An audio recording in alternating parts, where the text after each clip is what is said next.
السلام عليكم ورحمة الله وبركاته. اللهم صل على محمد وعلى آل محمد كما صليت على إبراهيم وعلى آل إبراهيم. اللهم بارك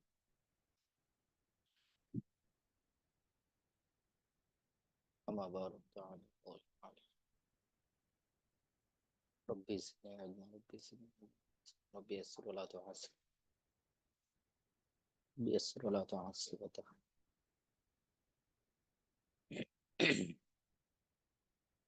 الله لا إله إلا هو الحي القيوم لا تأخذه له ما في السماوات وما في الأرض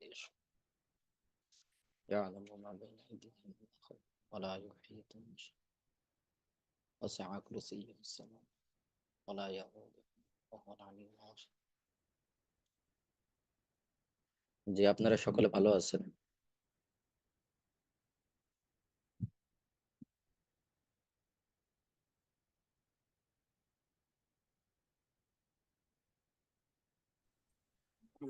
আপনি কেমন আছেন?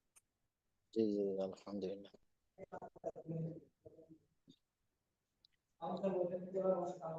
আপনাদের এই মাসটাই ক্লাস চলবে, পরবর্তীতে আগামী মাস তৈরি হবে, তো আপনারা পড়তেছেন?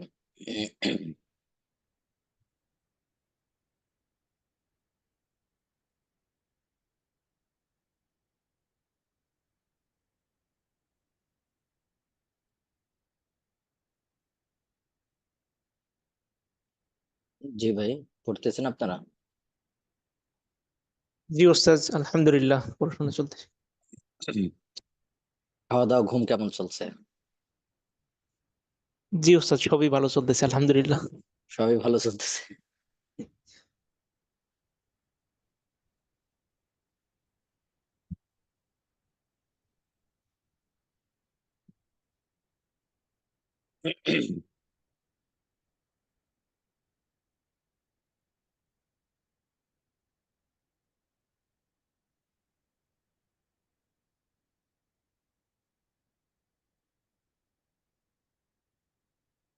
জি,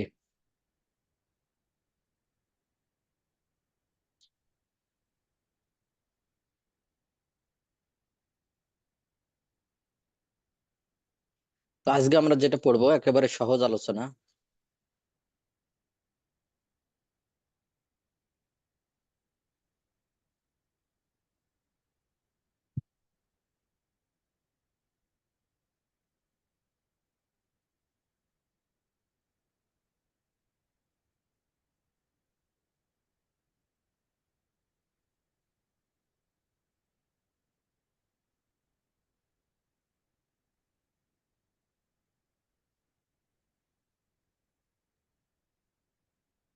তো এখানে আমরা যেটা আলোচনা করব সেটা হলো সালাত শুরু করার পূর্বে, নামাজ শুরু করার পূর্বের শর্ত, যেটাকে আমরা সহজে বলতে পারি যেটা ফরজ, অর্থাৎ এগুলো হলো আবশ্যক। নামাজ শুরু করার পূর্বে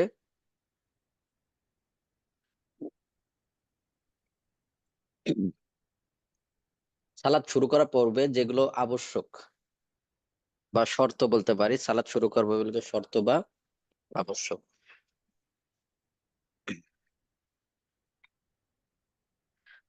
তো শর্ত সমূহ: জায়গা পাক, কাপড় পাক, শরীর পাক, সতর ঢাকা। শর্ত বলতে পারি আমরা বা ফরজও বলতে পারি। তো 1 নম্বর হলো জায়গা পাক। যেখানে নামাজ পড়তে হবে সেই স্থানটা পাক থাকতে হবে। নাপাক হলে ওই জায়গায় নামাজ পড়া জায়েজ হবে না। জায়গাটা পাক থাকতে হবে। জায়গাটা কি থাকতে হবে? বাক থাকতে হবে। পাক থাকতে হবে। তেমনি ভাবে আমি কোথাও নামাজ পড়বো, সবচেয়ে উত্তম হলো জায়নামাজ বিছায় নামাজ পড়া, এটা উত্তম। কারণ দেখা যাচ্ছে নিচে কিছু যদি নাপাক থাকেও জায়নামাজ বিছালে এটা হয়ে গেল, এটা সবচেয়ে ভালো। তো যেই স্থানটা আমরা নামাজ পড়বো স্থানটা পাক থাকতে হবে। পাক যদি না থাকে,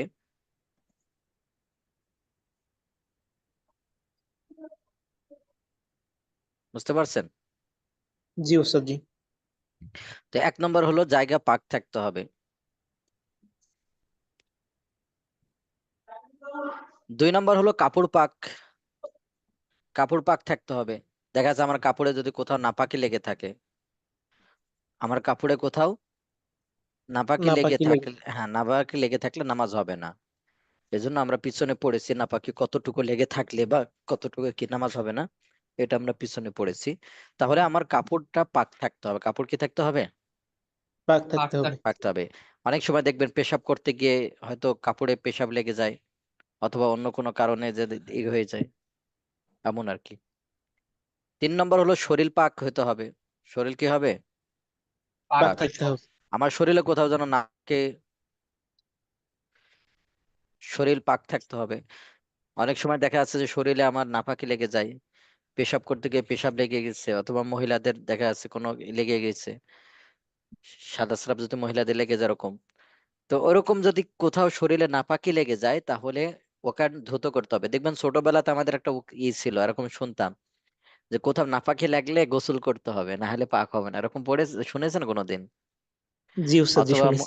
অথবা এই কোন পুকুরে গিয়ে মাথার উপর দিয়ে 3 বার না কয়বার পানি পানি ছুড়ে মারা, এ জাতীয় কি কি যেন ছিল মনে হয় ছোটবেলা, হ্যাঁ? জি উস্তাদ।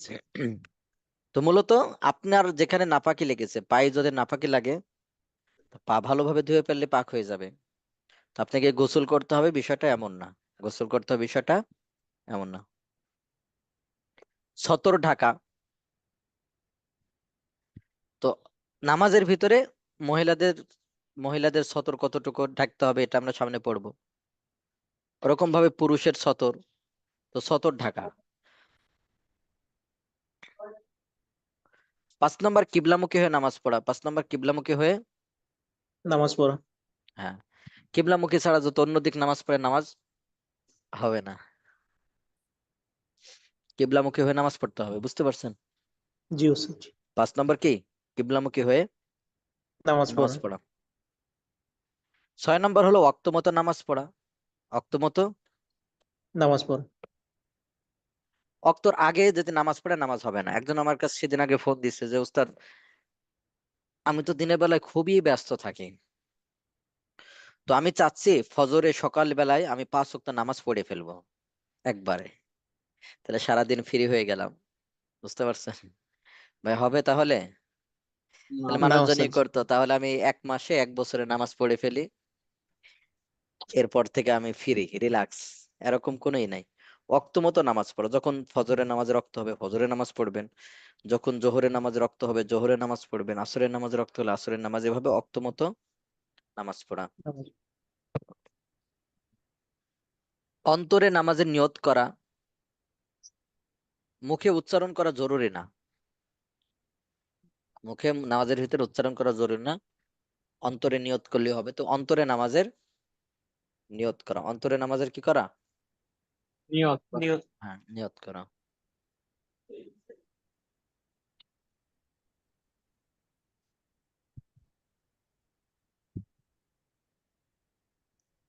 তো 1 নম্বর হলো নামাজের স্থান পাক হওয়া। যেখানে দিলে যতটুকু জায়গাতে আমি নামাজ পড়বো ওই জায়গাটা পাক হতে হবে।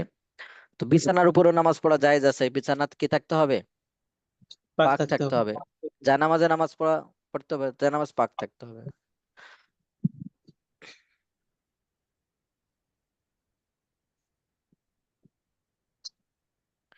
2 নম্বর হলো কাপড়। তো আমার পরনে যেটা থাকবে, পরনের জামা, পায়জামা, লুঙ্গি, টুপি, শাড়ি ইত্যাদি, এগুলো পাক হইতে হবে। আসিয়া বা কাফা তাহির, তোমার কাপড় পবিত্র করো। তো এরকম কি পাক থাকতে হবে। শরীর পাক থাকতে হবে। তো শরীরের সব জায়গায় পাক থাকতে হবে, কোথাও যেন নাপাকি লেগে না থাকে। আমার শরীরে কোথাও যেন নাপাকি লেগে না থাকে। তেমনই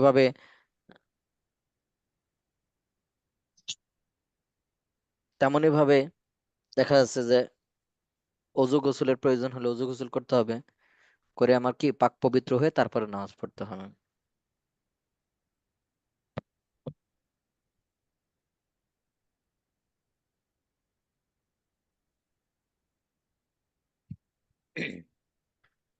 তো এখানে আমরা পড়বো সতর। পুরুষের সতর কতটুকু, মহিলাদের সতর কতটুকু, এই সতর বিষয়টা নিয়ে আমাদের মূলত এখানে আলোচনা। তো পুরুষের সতর, এটা হলো নামাজের ভিতর এবং বাহির একই রকম। নামাজের ভিতরে এবং বাহিরে কি সতর একই একই রকম। হ্যাঁ একই রকম। অর্থাৎ পুরুষের সতর হলো সালাতে ভিতর বাহিরে নাভির নিচ থেকে শুরু করে উভয় হাঁটু সহ ঢেকে রাখা আবশ্যক। নাভির নিচ থেকে উভয় হাঁটু পর্যন্ত, হাঁটুর সহ, নাভির নিচ থেকে উভয় হাঁটু সহ ঢেকে রাখা আবশ্যক।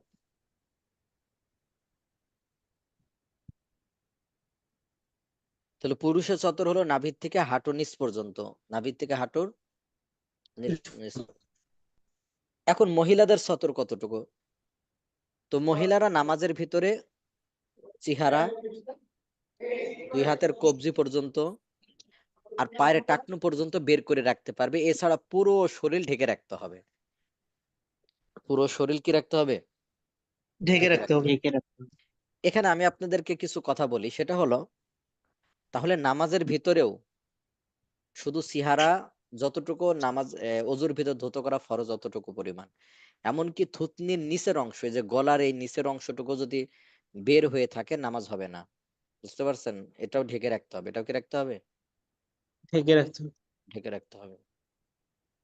এরকম ভাবে হাতের কবজির উপরে যদি বের হয়ে থাকে নামাজ হবে? ওটাও ঢেকে না, রাখতে হবে। না।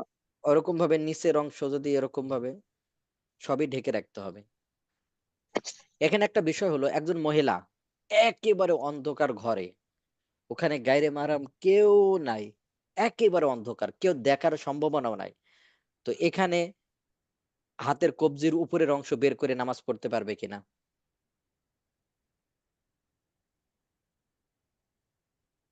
পারবে না। পারবে না। কারণটা কি? এটা বিধান। এটা কি বিধান। বিধান।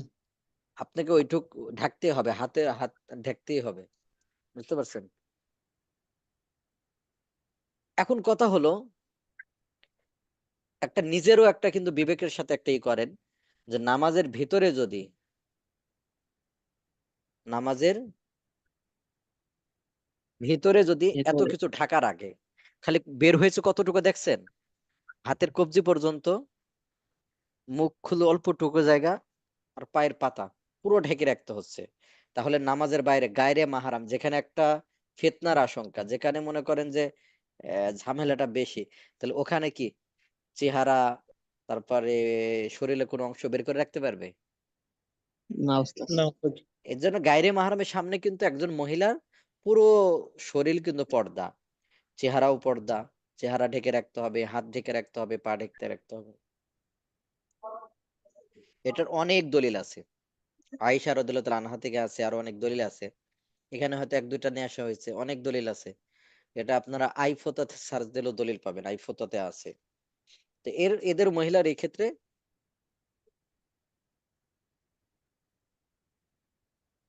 যে পুরো কি তাদের, হ্যাঁ পর্দা, পুরো শরীর পর্দা, পুরো শরীর ঢেকে রাখতে হবে। এখন এই ক্ষেত্রে কেউ দলিল দিতে পারেন? তো এক নম্বর হলো যে আমরা বলবো যে ইসলামের প্রথম যুগে কিন্তু পর্দার বিধান ছিল না। ইসলামের প্রথম যুগে পর্দার বিধান ছিল না। আপনি হয়তো ওরকম একটা হাদিস পড়ে বলবেন এই তো হাদিসে পাইছি, হাদিসে পেয়েছি সেখানে পর্দা নাই। তো এরকম না, পর্দার বিধান যখন নাজিল হয়েছে যখন থেকে তারপর থেকে দেখাবেন। তো আয়েশা রাদিয়াল্লাহু তাআলা আনহা তিনি ইহরাম অবস্থায় উমরা করতে যাচ্ছেন, এই অবস্থাতেও গায়রে মাহরামদের সামনে চেহারার পর্দা করেছেন। এজন্য আমাদের বাংলাদেশ থেকে দেখবেন অনেকে হজ করতে যায়, উমরা করতে যায় চেহারা খোলা রেখে, এটা জায়েজ হবে না। হজ এবং উমরা করতে গেলে মহিলাদের জন্য পরপুরুষের সামনে পর্দা করা ফরজ। আপনি যেরকম হজ করতে যাচ্ছেন একটা ফরজ বিধান, তো পরপুরুষের সামনে পর্দা করাও কি একটা ফরজ বিধান। ফরজ। তবে চেহারা লাগানো, পর্দা যে ইয়েটা আছে আর কি, নিকাবটা, এটা লাগানো যাবে না। দেখবেন মহিলাদের জন্য বিশেষ ক্যাপ পাওয়া যায়, এই বিশেষ ক্যাপ ব্যবহার করে পর্দা করতে হবে, তবুও পর্দা করতে হবে। পরপুরুষের সামনে চেহারা দেখানো জায়েজ হবে না। অনেক মা বোনকে এই মাসালার ভিতরে দেখা যায় যে বাংলাদেশে থাকলে অনেক পর্দা করেছে, যখন হজ করতে গেছে বা উমরা করতে গেছে তখন পর্দা করে না, মনে করে হয়তো। তা আপনার চেহারার সাথে কাপড় লাগানো নিষেধ, বাতাসে এক দুইবার লাগলে সমস্যা নাই, বাতাসে সামান্য পরিমাণ এটা লাগলে এক দুই ঘন্টা লাগলেও কি নাই, সমস্যা নাই। তো আপনার চেহারা গায়রে মাহরামদের সামনে পর্দা করতে হবে। আর বিশেষভাবে আমি বলবো যে হজের ক্ষেত্রে এখন তো অনেকে হয়ে গেছে দেখবেন যে অনেকে ফেসবুক লাইভ, এই যে আমি দেখছো আমি হলো এখন কিন্তু তাওয়াফ করতেছি, এই যে এটা ঘর এটাই। এখন বলেন এ কি তাওয়াফ করতে গেছে না ফেসবুক লাইভে গেছে? দেখবেন আমাদের লাইভ করতে কেউ গেছে। কেউ কেউ দেখবেন যে ওখানেও টিকটক বানায় বা এই জাতীয় করতে, বাংলাদেশ থেকে অনেক দেখবেন সেলিব্রিটি বা অনেকে যায়।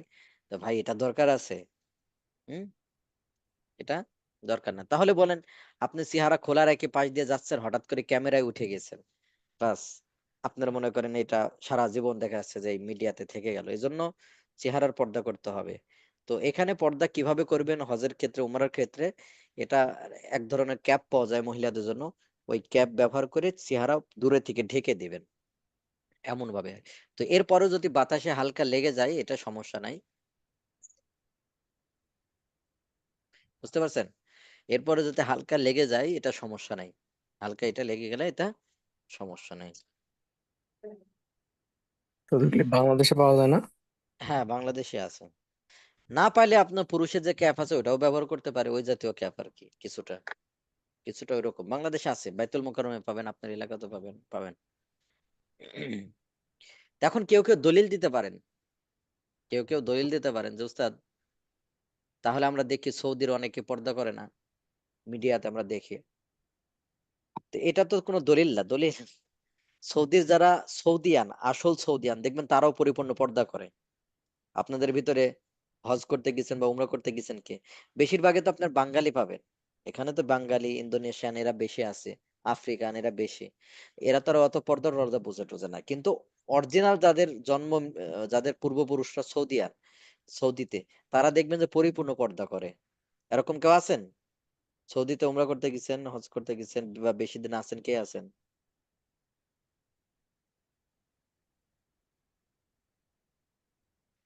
একজন, 86। জি, সালাম দেখছেন আলাইকুম। এরকম?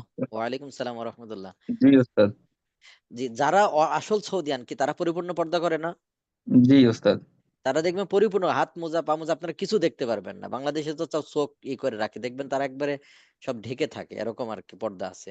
জি আর ওস্তাদ, যার, দেখলেই বোঝা যায় না ওদেরকে। হ্যাঁ, ওরা যে সৌদিয়ান দেখলে বোঝা যাবে। বিশেষভাবে দেখবেন যারা উমরা করতে গেছেন হয়তো, দেখবেন যে পুলিশ আছে, মহিলা পুলিশ আছে দেখবেন।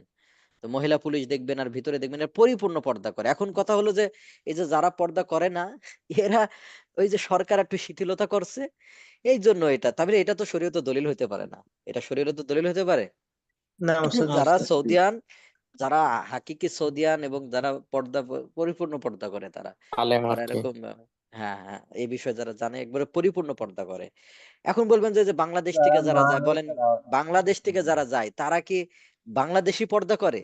হজে যারা যায়, বলে বাংলাদেশ থেকে যারা হজে যায় তারা কি বাংলাদেশেই পর্দা করে? না, হুম, এই জায়গায় আসার পরে না, পর্দা সব করে, কিন্তু জায়গায়। যারা মানে তারা ঠিক মানে, অনেকে আছে মানে না, অধিকাংশই মুখ খোলা থাকে।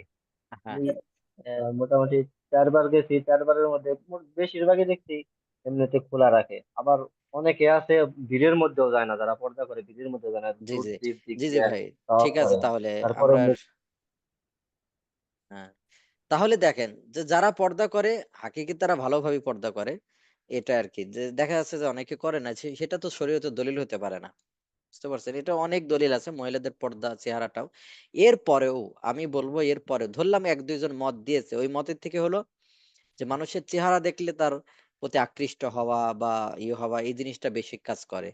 এজন্য দেখা যাচ্ছে যে চেহারা ঢেকে রাখলে বাস এই জিনিসটা আর হয় না। এজন্য ফিতনার জন্য তো এটা চেহারা ঢেকে রাখতে হবে। তেমনি ভাবে অনেকে আবার মনে করে যে বাবার সামনে ভাইয়ের সামনে কোনো পর্দা নাই। পর্দা নাই বলতে মানে দেখবেন নগ্ন পোশাক পরে থাকে, গেঞ্জি গায়ে দিয়ে থাকে, হাফ প্যান্ট পরে থাকে অনেক মেয়ে বা এরকম শোনা যায়। তো এটা কিন্তু যাবে না, বাবার সামনেও কিন্তু শালীন পোশাক পরে যেতে হবে, ভাইয়ের সামনে কিন্তু শালীন পোশাক পরে থাকতে হবে, শ্বশুরের সামনেও কিন্তু শালীন পোশাক পরে থাকতে হবে। পর্দা অনেকে বলতে আমি অন্য এখানে করে না। চেহারা, চেহারা ঢাকতে হবে এটা বলি না। আমি বলছি যে এখানেও কিছু ইয়ে আছে আমরা সামনে পড়বো, মাহরামদের সামনেও।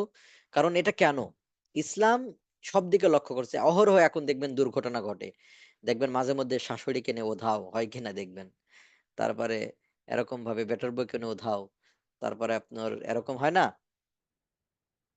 খারাপ কাজ করে, জি ভাই স্যার। বোনে খারাপ কাজ করে, এরকম অনেক পাওয়া যায়, মার সাথে খারাপ কাজ করে। এজন্য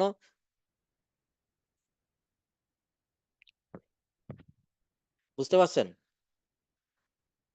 এজন্য মনে করেন এই বিষয়টা যে যে এই ক্ষেত্রে দেখবেন প্রাপ্তবয়স্ক হলে একসাথে ঘুমাবেও না। প্রাপ্তবয়স্ক হয়ে গেলে কোনো মেয়ে যদি, তাহলে একসাথে বাবার সাথে ঘুমাবে না। বুঝতে পারছেন? এরকম আরো অনেক বিধিনিষেধ আছে, কিন্তু অনেকে দেখা যাচ্ছে এই বিষয়টা আমরা খেয়াল করি না আর কি।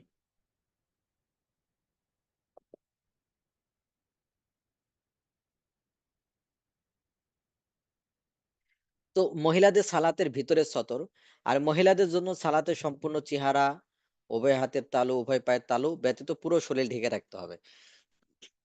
তাহলে একেবারে অন্ধকার ঘরে যদি এত ঢেকে রাখতে হয়, যেখানে কেউ দেখার সম্ভাবনা নাই, তাহলে গায়রে মাহরামদের সামনে, পরপুরুষের সামনে বলেন পুরো চেহারা পর্দা করতে হবে না? এটা কিভাবে বলে যে পর্দা নাই বা চেহারা খোলা রাখা যাবে? হ্যাঁ। আর গায়রে মাহরামদের সামনে পুরো চেহারা ঢেকে রাখতে হবে, পুরো চেহারা, এটা পর্দা। হযরত উম্মে সালামা রাদিয়াল্লাহু তাআলা আনহা বলেন, যখন কোরআনের আয়াত নাযিল হলো, ইদনিনা আলাইহিন্না মিন জালাবিবিহিন্না, এটা যখন নাযিল হলো, তারা যেন তাদের চাদরের কিয়দাংশ নিজেদের উপর টেনে নেয় মাথার দিক থেকে। তখন আনসারী মহিলারা স্বীয় ঘর থেকে এমন ভাবে বের হতো যেন মাথায় কাক বসে আছে। তাহলে এটা নাজিল হওয়ার পরে তারা একবারে পরিপূর্ণ পর্দা করত। তেমনি ভাবে আয়েশা রাদিয়াল্লাহু আনহারও দলিল আছে। এটা আমরা এর ভিতরে দেখা যাচ্ছে শীত তো, এটা কম সময়, এই জন্য এগুলো নিয়ে আসা হয় নাই। হযরত আব্দুল খায়ের বিন সাবেত বর্ণনা করেন যে এক মহিলা রাসূল সাল্লাল্লাহু আলাইহি ওয়াসাল্লামের কাছে আসলেন, যাকে উম্মে খাল্লাদ বলা হয়। তিনি এমত অবস্থা আসলেন যে তার চেহারা পর্দাবৃত ছিল। দেখছেন? সে এসে তার নিহত সন্তানের ব্যাপারে অভিযোগ জানায়। তখন কতিপয় সাহাবী তাকে বললেন, তুমি তোমার ছেলের ব্যাপারে অভিযোগ দাখিল করতে এসেছো, তারপরে তুমি পর্দাবৃত হয়ে এলে? তখন উম্মে খাল্লাদ বললেন যে যদিও আমার ছেলের উপর বিপদ এসেছে, এর মানে তো আমার লজ্জা শরমের উপর বিপদ আসেনি। লজ্জা শরমের উপর তাহলে এখানেও তিনি পর্দাবৃত হয়ে চেহারা ঢাকা ছিল। তো মাহারাম পুরুষ মানে ভাই, তারপর আপনার বাবার সামনে কিভাবে থাকবে? তো এদের সামনে, মাহারাম পুরুষ এবং অন্য মহিলাদের সামনে মাথা, চুল, গর্দান, কান, হাত, পা, টাকনু, চেহারা, গর্দান সংশ্লিষ্ট সিনার উপরের অংশ ছাড়া বাকি পূর্ণ শরীর সতর। তাহলে ভাই, বাবার সামনেও হাফ প্যান্ট পরে বা অর্ধনগ্ন পোশাক পরে এটা যাওয়া যাবে না। বুঝতে পারছেন এগুলো কি? এখানেও শালীন পোশাক পরতে হবে, বাবা ভাইয়ের সামনেও কতটুকু শালীন। আহ? হাত কতটুকু দেখতে পারবো, কোনই পর্যন্ত না? এরকম পাওয়া যায় যে পুরাটা ঢাকতে হবে, বুঝতে পারছেন? এরকম পাওয়া যায়। হ্যাঁ, ঠিক ঠিক আছে। তারপরে মত দেখবেন নামাজের ভিতর কি পুরাটা ঢাকতে হয় না? এজন্য জি। হাতের পুরাটা ঢাকতে হবে, সর্বোচ্চ হয়তো কাজ করার জন্য যতটুকু খোলা না রাখলে না না, এরকম আর কি। এখন যাতে এখন এই পাশে বের হয়ে থাকে, এটা তো হবে না। জি। তারপর আইফোতে একটা প্রশ্নটা করেন। তো সতর রিলেটেড মাসালা, যদি পরিহিত কাপড় এমন পাতলা হয় যা দ্বারা শরীরের ওই অঙ্গ যা সালাতে ঢেকে রাখা ফরজ দৃষ্টিগোচর হয়, অথবা কাপড়ের বাহির থেকে চামড়ার রং প্রকাশ পায়, তাহলে নামাজ হবে না। দেখা যাচ্ছে যে এমন পাতলা পোশাক পরেছে, এমন পাতলা পোশাক পরেছে যে দেখা যায়, বাইরে থেকে কি দেখা যায়, তাহলে এমন পোশাক পরলে নামাজ পড়লে নামাজ হবে না। জামা কাপড় সবগুলি তো তেনা ওস্তাদ বাসার মধ্যে। হুম। তাহলে একটু থাকতে হবে যেন ভিতর থেকে দেখা না যায় এরকম। জামা কাপড় মো- গুলি এরকম দেখলাম যেগুলি বাসায় পরে বের করে, আমি একবার বকা দিছিলাম। তো মোটা কাপড় যা দ্বারা শরীরের রং প্রকাশ পায় না কিন্তু শরীরের সাথে এমন ভাবে লেগে থাকে যে দেখলে শরীরের অবকাঠামো স্পষ্ট রূপে বোঝা যায়, এমন কাপড় পরিধান করে নামাজ আদায় করলে যদিও হয়ে যাবে, তবে ওই ধরনের পোশাক পরিহিত অবস্থায় প্রকাশ পাওয়া অঙ্গসমূহের দিকে তাকানো অপরের জন্য জায়েজ নাই। এমন পোশাক মানুষের সামনে পরিধান করা নিষিদ্ধ, মহিলাদের জন্য তো একেবারে নিষিদ্ধ। বুঝতে পারছেন? এই বিষয়গুলো দেখা যাচ্ছে আমরা অনেকে খেয়াল করি না, খেয়াল ছাড়া হয়ে যায়।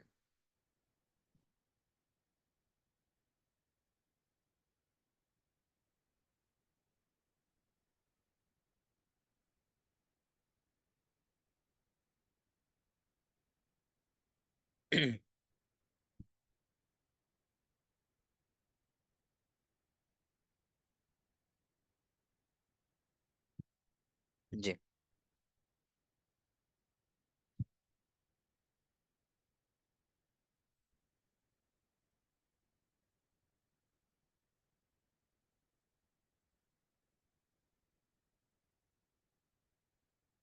কিবলামুখী হয়ে নামাজ পড়া। তো নামাজের ভিতরে একটাই হলো যে কিবলামুখী হয়ে কি করতে হবে?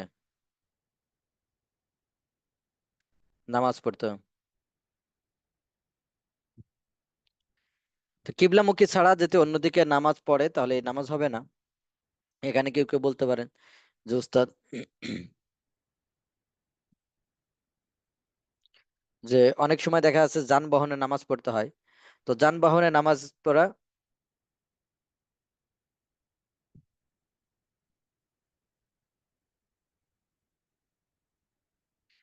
তো যানবাহনে নামাজ নামাজ পড়া এই ব্যাপারে আমরা সামনে আলোচনা হবে, বুঝতে পারছেন? যানবাহনে কিভাবে কি নামাজ পড়তে হবে বা কিভাবে কি এই বিষয়ে সামনে আলোচনা হবে।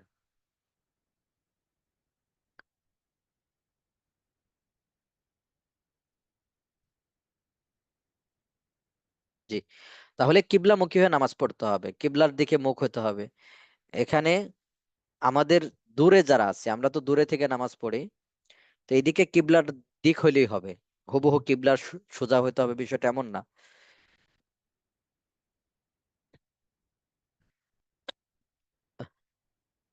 তো কিবলামুখী হয়ে রিলেটেড মাসালা, নামাজি ব্যক্তি যদি শরীর অপারগতা ছাড়া ইচ্ছাকৃতভাবে কিবলার দিক থেকে বুককে ফিরিয়ে নেয়, যদিও তৎক্ষণাৎ কিবলার দিকে ফিরে যায়, তবুও নামাজ ভঙ্গ হয়ে যাবে। কেউ ইচ্ছা করে, বুঝতে পারছেন কি, ইচ্ছা করে কিবলার দিক ছাড়া অন্যদিকে মুখ ফিরাই ফেললো ইচ্ছা করে, তাহলে তার নামাজ ভেঙে যাবে।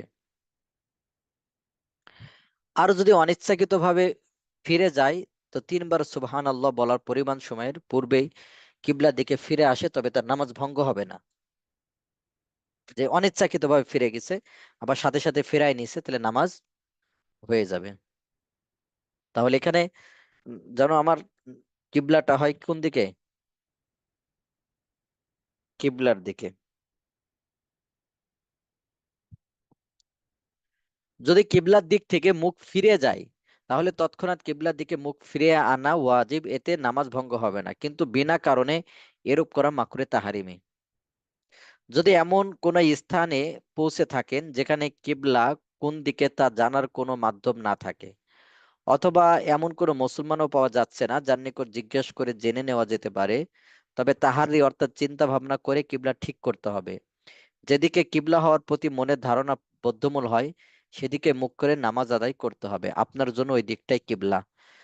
অর্থাৎ আপনি এমন জায়গায় গিয়েছেন, দেখা যাচ্ছে যে কেউ নাই, আপনি কোনো মুসলমানকে জিজ্ঞেস করবেন অথবা এরকম কাউকে জিজ্ঞেস করবেন, এরকম কেউ কেউ নাই, তাহলে এই ক্ষেত্রে আপনি প্রথমে আপনার সাধ্যমতো চেষ্টা করবেন যে সূর্য দেখবেন যে কোন দিকে কি কিভাবে, অথবা দেখবেন মোবাইলের অ্যাপস আছে, মোবাইলের অ্যাপস এর মাধ্যমে এখন বোঝা যায় এটা কোন দিকে, এরকম ভাবে চিন্তা ভাবনা করবেন। এরপরে যদি এরকম হয় যে না আপনার ওভাবে নির্ধারণ করতে পারেন নাই, তখন তাহাররি করবেন, অর্থাৎ চিন্তা ভাবনা করবে কোন দিকে হইতে পারবে, তো ওই দিকে নামাজ পড়বেন। তাহার বা চিন্তা ভাবনা করে নামাজ আদায় করার পর জানা গেল যে কিবলার দিকে নামাজ আদায় করা হয়নি, তারপরও নামাজ হয়ে যাবে। আপনি চিন্তা ভাবনা করবেন, এরপরে যদি দেখা যাচ্ছে নামাজ পড়ার পর হঠাৎ দেখতে পেলেন যে না আসলে ভুল হয়েছে, যে অনেক সময় দেখবেন ট্রেনে নামাজের ক্ষেত্রে যে আপনি মানুষজনকে জিজ্ঞেস করলেন, সবাই বললো যে এইদিকে এইদিকে, আপনি মোবাইলেও দেখলেন, সর্বোচ্চ সব দিকে দেখলেন এইভাবে, পরে হয়তো নামাজ পড়ছেন, পরে দেখা গেল আরেক দিকে, তো নামাজ হয়ে যাবে। কিন্তু এখানে অবশ্যই আপনাকে চিন্তা ভাবনা বাবা ভালোভাবে মানুষজনকে জিজ্ঞাসা এটা করতেই হবে আপনাকে।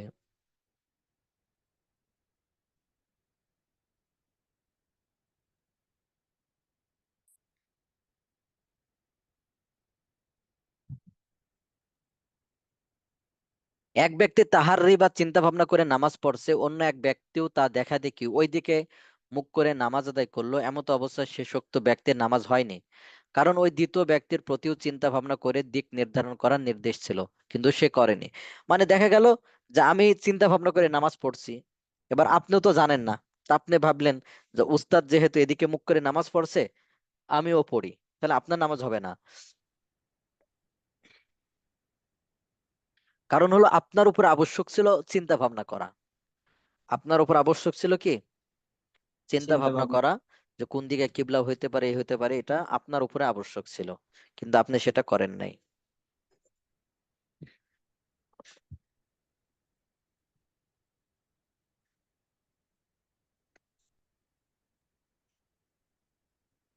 তাহলে অক্ত মতো নামাজ পড়া, তাহলে অক্ত আসার পূর্বে যদি কেউ নামাজ পড়ে নামাজ হবে? না ওস্তাদ। অক্ত আসার পূর্বে নামাজ পড়লে নামাজ হবে না। ওই যে ওরকম যে তাহলে আমি পুরো দিনের নামাজ ফজরের পরে পড়ে ফেলবো, পুরো দিনের নামাজ কি ফজরের পরে পড়ে ফেলবো, নামাজ হবে না। পুরো দিনের নামাজ ফজরের পরে পড়ে ফেললে নামাজ হবে না ওস্তাদ। না।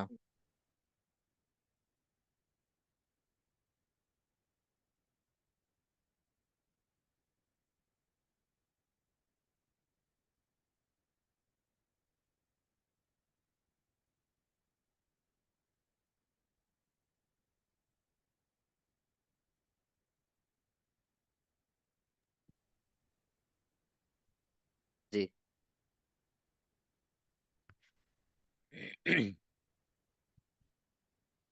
তো অক্ত মতো নামাজ পড়া, এখানে সবার কাছেই দোয়া চাই। মূলত আমাদের এখানে ভাই যারা আছেন মান্ডা থেকেও আসছেন?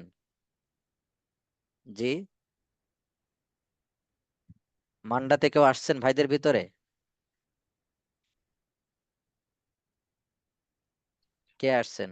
আসসালামু আলাইকুম ওস্তাদ। ওয়ালাইকুম আসসালাম। আপনার হচ্ছে ই- যে কে আসছেন মান্ডাতে? ওস্তাদ আমি আসছিলাম। আপনি আসছেন, হ্যাঁ?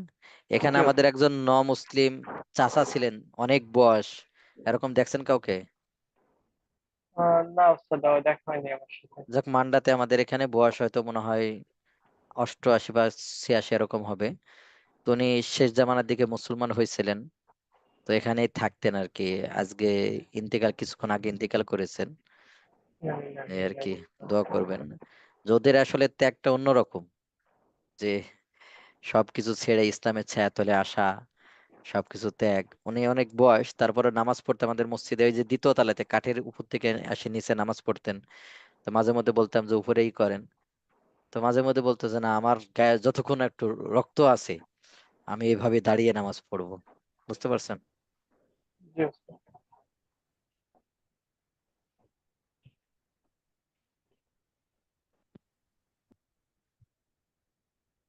বুঝতে পারছেন? তো ওনাদের জজবা একটু আলাদা। তো এ অনেকদিন ছিলেন, আমরা মাঝে মধ্যেই করতাম যে মুরব্বী হয়ে গেছে, অন্য অন্য কোথাও রেখে আসবো। তো উনি যাবে না, উনি বলছে না, আমি মরে গেলেও এখানেই মরবো। উনি কোথাও যাইতেন না আর কি। তো এই কিছুক্ষণ আগে ইন্তেকাল করেছেন, দোয়া করবেন আল্লাহ তাআলা যেন মাফ করে দেন, তার ভুল ত্রুটি যেন আল্লাহ তাআলা মাফ করে দেন।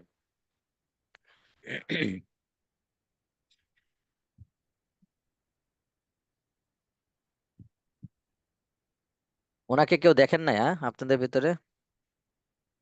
এখানে সবচেয়ে বয়স্ক করে যে চিকন করে একজন মুসলিম ছিলেন, দেখেন না? জি। তো অক্তমতো নামাজ পড়া, ইন্না সলাতা কানাত আলাল মুমিনিনা কিতাবাম মাওকুতা, অক্তমতো নামাজ পড়তে হবে।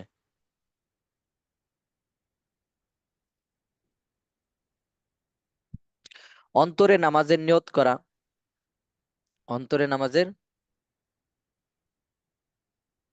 নিয়ত করা, অর্থাৎ মুখে উচ্চারণ করে না, মনে মনে এরকম অন্তরে নিয়ত করতে হবে। ইন্নামাল আমালু বিন্নিয়াত, যে নিয়ত, প্রত্যেকটা কাজ নিয়তের উপর নির্ভরশীল। নিয়ত অন্তরে পাকাপোক্ত ইচ্ছাকেই বলা হয়।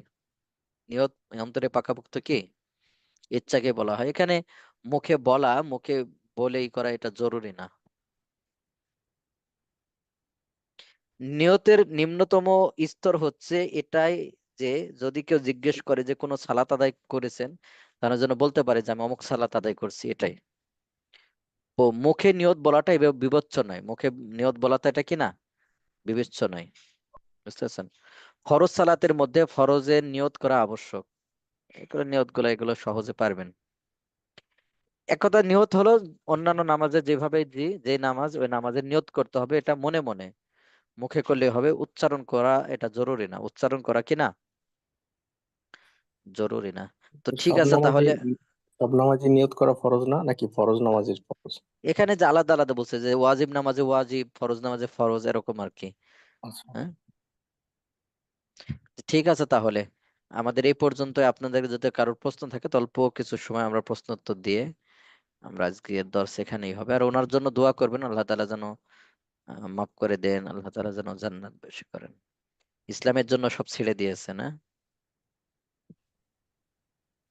আসসালামু আলাইকুম রহমতুল্লাহ উস্তাদ। ওয়ালাইকুম আসসালাম রহমতুল্লাহ। জি ভাই। যে আজকের আলোচনা রিলেটেড একটা হচ্ছে যে যে একটা হচ্ছে যে কাপড় পাক।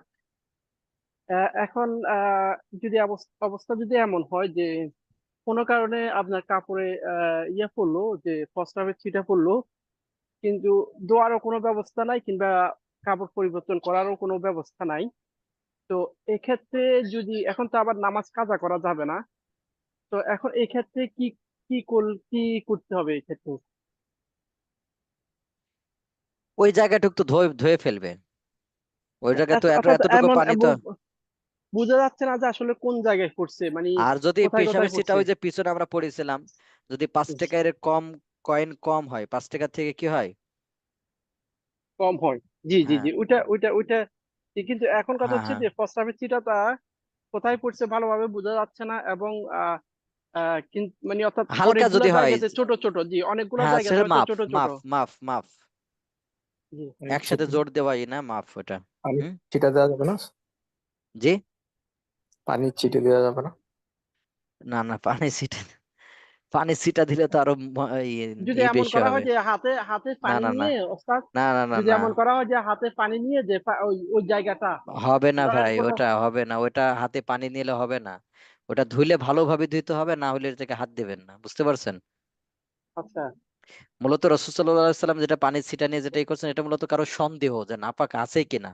তো ওই পানির ছিটা দিয়ে যে নাপাক দূর হয়ে গেছে, মানে ওই সন্দেহটা দূর হওয়ার জন্য। এখন যদি কোথাও নাপাক বাস্তবেই থাকে, পানির ছিটা দিলে তার নাপাকটা ছড়াই যাবে না ভাই? মনে করেন একজন পেশাব লেগে আছে, আপনি ওই জায়গায় পানি দিলে আরো ওই পেশাবটা আরো 5 টাকার কয়েন থেকে আরো বেশি হয়ে যাবে না? জি উস্তাদ। জি স্যার। বেশি হয়ে যাবে। মূল বিষয়টা আপনি এই জায়গায় ধুয়ে ফেলবেন। আর যদি এমন হয় যে পেশাবের ছিটা হালকা হালকা হালকা হালকা পড়ছে, ওরকম 5 টাকার কয়েন পরিমাণ না, তাহলে সমস্যা নাই। আর এখন যদি কোনো কারণে যদি বা দেখা গেল যে 5 টাকা কয়েন পরিমাণ কিংবা এর চেয়ে বেশি, কিন্তু ধোয়ারও কোনো ব্যবস্থা নাই, কিংবা এটা চেঞ্জ করারও বা কোনো যেভাবে ব্যবস্থা হোক নাই। নামাজ পড়ার সে সর্বোচ্চ চেষ্টা করবে পাক পবিত্র হয়ে, বুঝতে পারছেন? বাথরুমে গিয়ে ওই জায়গাটা ধুয়ে ফেলে তো হ্যাঁ, হয়ে যায়। বাথরুমে গেলে ওই জায়গাটা ধুয়ে ফেললে হয়। অথবা একটা রোমে কোথাও যাবে, গিয়ে বলবে যে আমি নামাজ পড়বো। তো এখনকার জামা তো বড়, প্রয়োজনে আপনার খালি ফরজটুকু ঢাকবে, ঢাকে নামাজ পড়বে। আরো কত ব্যবস্থা, যদি ইচ্ছা করে দরকার হয় একটা গামছা কিনবে, আমি বলতেছি আর কি, অপশন। না বা লুঙ্গি ওস্তাদ, কিনবে। যেটা এটা হচ্ছে যে এটা বাংলাদেশে হলে হয়তো অ্যাভেলেবেল, কিন্তু বাইরে তো আপনার যেমন ধরুন হয়তো দেখা গেছে আমি জবে আছি, বা আমার টয়লেট জাস্ট তো একটা আছে, প্যান্ট, টয়লেট তো একটা আছে। প্যান্ট একটা প্যান্ট আর একটা শার্ট, কিন্তু এখন দেখা গেছে যে এমন ভাবে পড়ছে যে দুইতে হইলে আপনার পুরো প্যান্টটাই ধোয়া লাগবে, মানে অর্থাৎ অর্থাৎ অর্ধেকটা প্যান্টই ধোয়া লাগবে। আবার এই অর্ধেক প্যান্ট ধুয়ে তো আবার এটা দিয়ে আবার আপনার জব করা যাবে না। কথা দেখা গেছে যে এটা তো পুরাটাই ভিজা, মানে ভালোভাবে ইয়ে করতে হবে, নিংড়ায় ধুইতে ভাই হবে। ইসলামেরই হলো আপনার নামাজ পড়তে হবে। আপনি ভিজা পড়ে নামাজ জব করা যাবে না, এটা কে বলেছে? আমরা অনেক ক্ষেত্রে আমরা এমন হয়, কোথাও একটা পার হয়েছি পুরাটা ভিজা, দেখবেন আধা ঘন্টা 1 ঘন্টার ভিতর শুকায় গেছে, এটা কে বলেছে? কিন্তু নামাজ পড়া তো ফরজ এখানে, বুঝতে পারেন? এক কথা আমি যেটা জি বলতেছি, আমি আপনি বলি বিস্তারিত তো দরকার নাই। সর্বোচ্চ সে চেষ্টা করবেন ই করার জন্য, এরপর না হলে পরে কাজা করে নেবে, বুঝতে পারছেন? বাকি আল্লাহ তাআলা আচ্ছা। দেখতেছেন। কারণ আপনার জবকে যতটুকু গুরুত্ব দিচ্ছেন, আপনি নামাজকে ততটুকু তো গুরুত্ব পাচ্ছে না এখানে, বুঝতে পারছেন? না এখন আমি যদি নামাজটা পড়ে ফেলি, নামাজটা আমি ঠিক টাইমে পড়ে ফেললাম, কিন্তু ওইটা কি না আবার না না, কাজা করবো নাপাক আরেকবার? অবস্থায়, নাপাক অবস্থাতে পড়বেন কিভাবে? নাপাক অবস্থায় তো অনুমতি নেই। হ্যাঁ, আপনি ওইটা তাহলে এটা, কোনোভাবে পানি তো খাবেন, আপনার পানি পিপাসা লাগলে ওখানে পানি খাইতেন না, জি বলেন? তো পানি খেলে ওই পানি দিয়ে ধুয়ে ফেলবেন নাপাকটা। আর আপনি মুসলমান বা আমরা মুসলমান, কোথায় নাপাক লাগছে অবশ্যই সেটা চিহ্নিত করে রাখা এটা আবশ্যক, ঠিক আছে না? যে কোথায় লাগছে।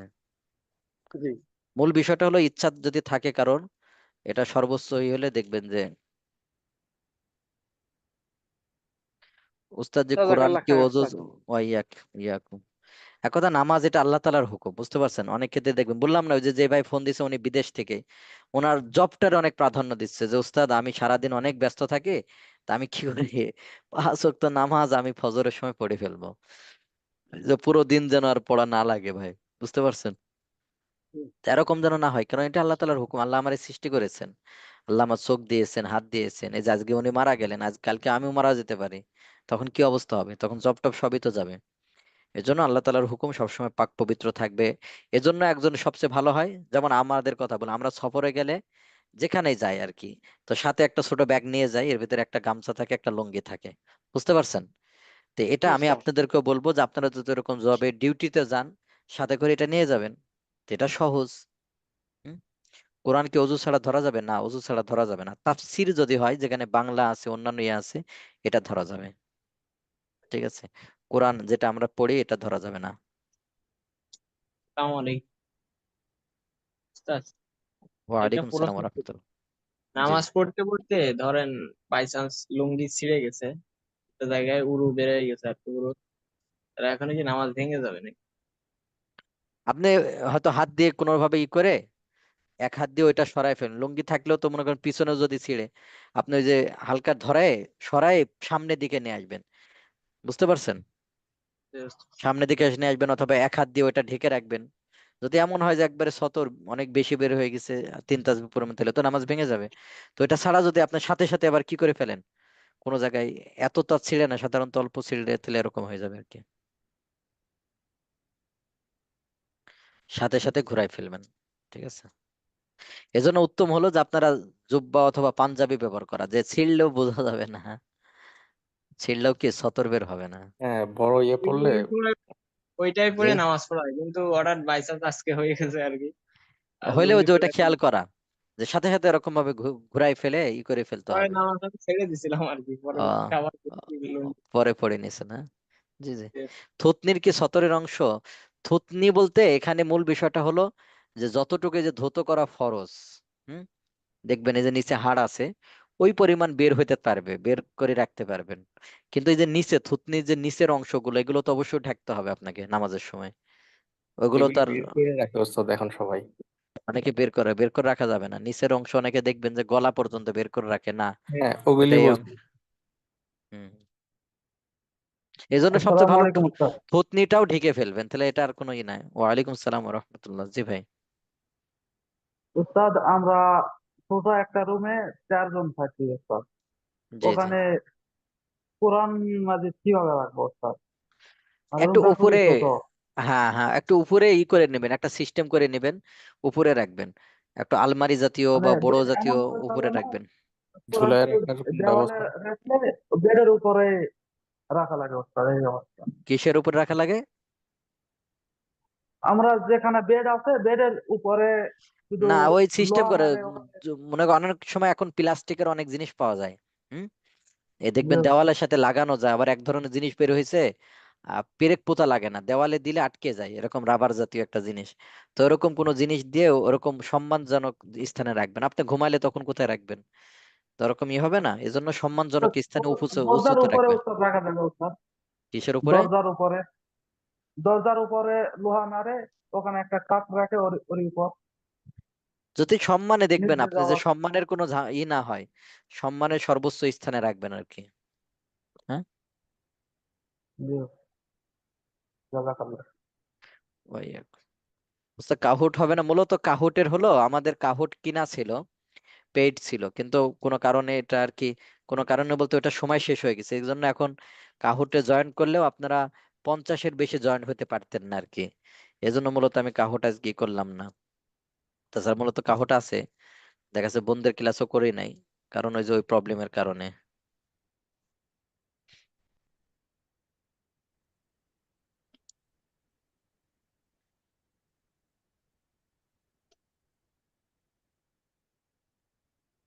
আসসালামু আলাইকুম উস্তাদ। ওয়ালাইকুম সালাম রহমতুল্লাহ।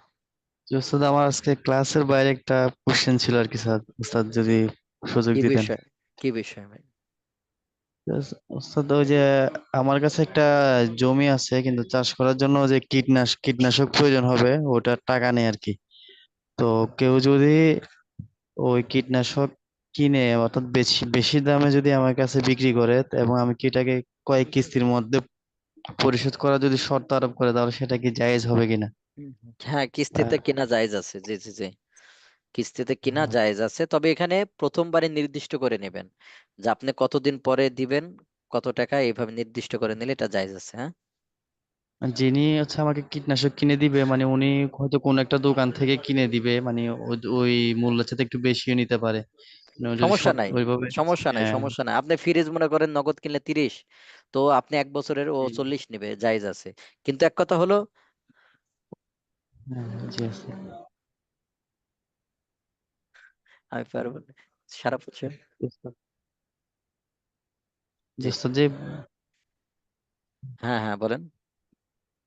যদি মানে উনি যে আইটেম গুলা কিনে দিবে আর কি কীটনাশকের, ওটা কি উনি কোথাও স্টোর করে রেখে তারপর এখান থেকে দিবে নাকি উনি কোনো দোকান থেকে কিনে এনে যদি দোকান দিয়ে থেকে দেয়? দোকান থেকে কিনে হাতে ধরে তারপর আপনারে দিলেও হবে। মূল উদ্দেশ্য তো কবজ থাকতে হবে। তো দোকান থেকে ওনার আচ্ছা হাতে নিলে তো এরা হয়ে গেল। আবার আইনি আবার বাড়িতে রাখবে, বাড়িতে রাখা লাগবে না। দোকান থেকে উনি কিনবেন, আপনারে বুঝাই দিবেন, এটা হলে হবে। উনি কতটুকু লাভ করবে না করবে এটা হচ্ছে ওস্তাদ জি মানে উনি যেটা আপনারা দুইজনের ভিতরে, কথাবার্তা আমাদের মধ্যে যে হয়। হ্যাঁ হ্যাঁ আপনাদের হ্যাঁ দুইজনের ভিতরে শুয়ে আছে। মসজিদে বাচ্চা জি ওস্তাদ, নামাজে নিয়ে গেলে অনেক সময় প্রস্রাব করে হ্যাঁ দেয়, যা কাপড়ে যায় নামাজে লেগে গেলে আসসালামু জামাতের তো অবস্থা করণীয় কি? নামাজ ভেঙে যাবে, নামাজ ভেঙে যাবে। যে ঠিক আছে, তাহলে আজকে আমাদের এই পর্যন্তই। একটু আগে আগে ওস্তাদ, আপনাদের শেষ একটা প্রশ্ন একটু যদি এই সুযোগ দিতেন, যে স্লাইডের লাস্ট একটা পয়েন্ট ছিল ওস্তাদ, যে সিজদা সাহু, ওইটার নিয়ত আর কি বিষয়। এটা আমরা সামনে পড়বো আর কি, সামনে জি আমরা জি বলে জি দেবো জি সেজদা জি সাহু আচ্ছা কিভাবে দেবে। জি জি জি ঠিক আচ্ছা, আছে, তাহলে আপনারা এই ধন্যবাদ। পর্যন্ত আজকে আসসালামু 10 আলাইকুম। মিনিট আগে। জি জি, সুবহানাকাল্লাহুম্মা বিহামদিকা আশহাদু আল্লা